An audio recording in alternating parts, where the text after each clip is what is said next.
देखो question is, तो exercise show कर लेते हैं, एक्सरसाइज 3.3।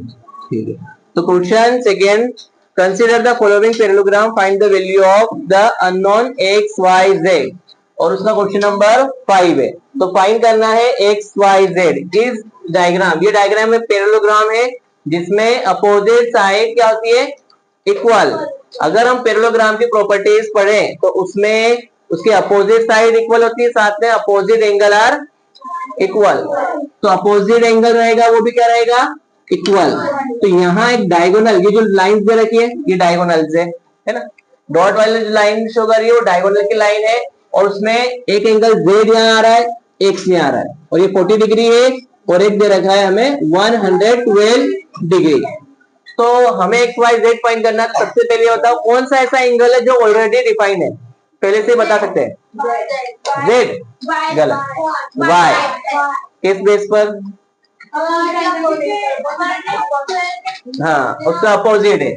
सबसे पहले हम शो करेंगे गिवन, गिवन में हमें दो एंगल्स दे रखे, एक है 40 डिग्री और एक है 100 डिग्री।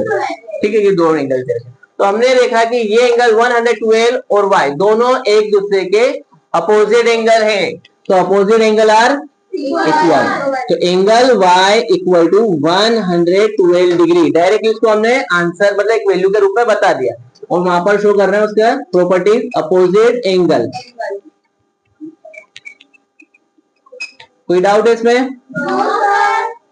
अब ये तो हमने शो कर दिया, फिर ये वैल्यू देखो, यहाँ 40 है, ये एंगल 112 हो गया, और एक तो यहाँ पर एक ट्राइंगल क्रिएट हो गया, ट्राइंगल बन रहा है।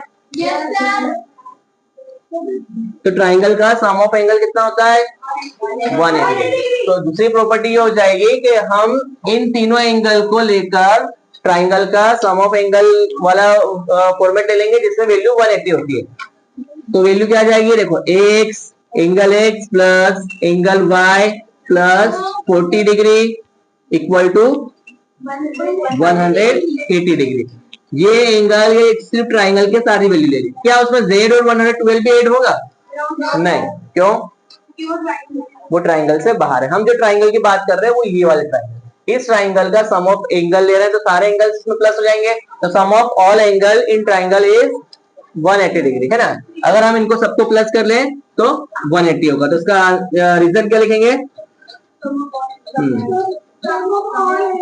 सम of all angle in triangle is 180 degree. ठीक है, इसका रीजन हमने लिख दिया। तो x की वैल्यू हमें नहीं मालूम, सेम रहेगा x। y हमें मालूम है क्या, what is the value of y, 112 plus 40 equal to 180। Any doubt? 112 और प्लस 40, तो what is the total value, 2 ही रहेगा, 1 और 4 152 इक्वल टू 180 डिग्री। ठीक है, इस 152 को LHS से RHS ट्रांसफर कर देंगे, तो प्लस में है, आगे जाने पर माइनस में। तो एंगल एक्स और इक्वल 180 माइनस 152। ठीक है, तो 180 में से 152 माइनस करने पर x की वैल्यू मिल जाएगी, ये 180 और ये 152। क्या जीरो में से 2 माइनस होगा क्या, है ना। पास वाले से ले लेंगे 10 और ये हो जाएगा 7, 10 में से 2 कितना होगा 8, 7 में से 5 2 और ये 0 मतलब 28।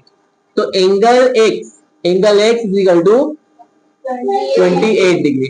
ये हमें x भी मिल चुका है और y ऑलरेडी हम फाइंड कर चुके हैं, ये y को भी हम शो कर लेते हैं। अब बचे क्या, z एंगल।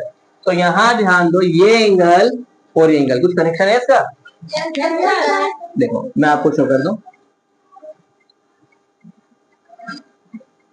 ये एंगल और एंगल क्या कहते हैं, अल्टरनेट। तो अल्टरनेट एंगल आर इक्वल, इसका मतलब x और z क्या है, इक्वल है।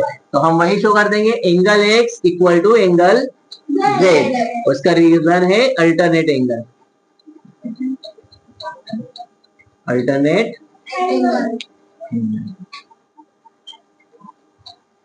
ठीक है, तो उसको वैल्यू शो कर लेते हैं। तो जो x की वैल्यू वही z की, तो x की क्या है 28, एंगल z हो गया, तो z इसको ऐसे शो कर रहे हैं, angle z is equal to 28 degree. ठीक है, सारे एंगल्स आ गए, तो आंसर में इस टाइप से शो कर लो।